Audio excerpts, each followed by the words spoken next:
Hello, I'm Todd Smith, and this is your Appellate Tip of the Week. This week's tip is use CaseMail to receive event notifications. eFileTexas.gov is firmly established among civil practitioners and is quickly getting established in criminal matters as well.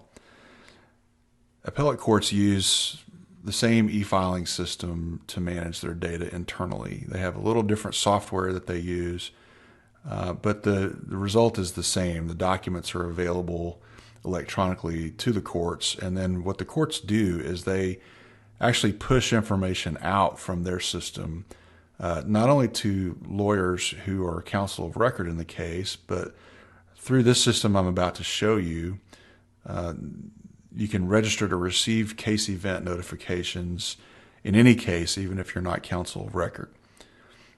So the case system I'm speaking of is called CaseMail. And if you go to the court web pages, there's an option here for case search.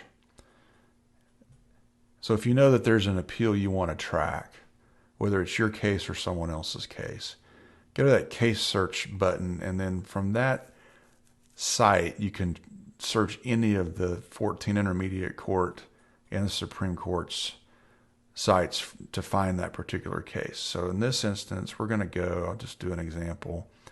We'll search in the 14th, and we'll search for one of my cases as an example. Texas Black Iron is the name of the party. And so it's given us several different options to track cases involving Texas Black Iron. This one happens to be the most recent. So if you click on the docket number, if you've identified the case that you want to track, what you'll see is this option for add to CaseMail up here at the top. And if you track this link, it will give you the option to add the case. And it's not added in mine because it's already in my list. And you can see what the list looks like.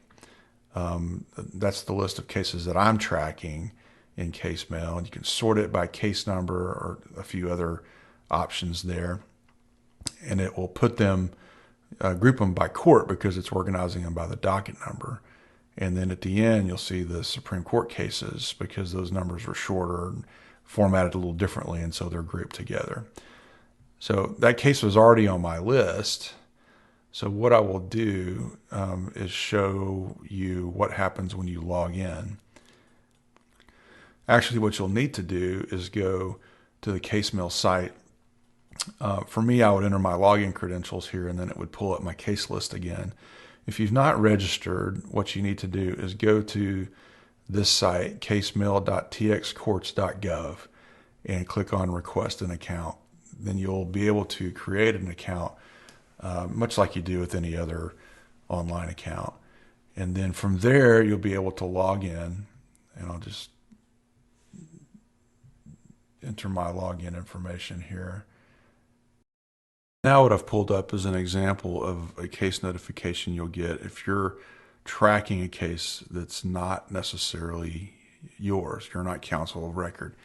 Counsel of record get notices that are more specific and detailed, but what this is a notification of some kind of event that's happened in the case. And the emails don't tell you with CaseMail exactly what that is, but they do include a link to the online docket for the case. So I'm looking at the online docket over here on the right hand side, and I've kind of obstructed it, but if I click on that link, it'll take me through to the online docket for that case. And then you can see that on April 1st, there was a letter filed. I haven't seen that yet, so let's just see what that is. Oh, okay.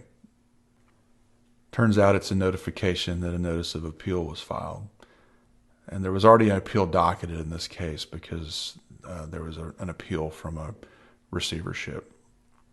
So this relates to the online dockets that I talked about in a prior video that I'll link to here. But you can see, there's dates and events, and what you'll find out is by clicking through that link,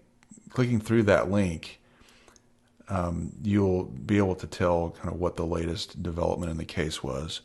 Now, sometimes the automated information system will send registrants emails that seem very vague, like phone call received.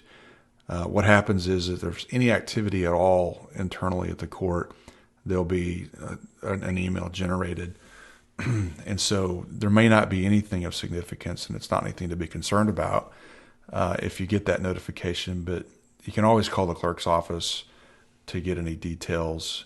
But the real utility in this, I think, is tracking cases that aren't yours. If you're counsel of record, you'll be getting detailed case notices from the appellate court through the same system that will not require you to click through to the docket necessarily or to guess as to what's going on.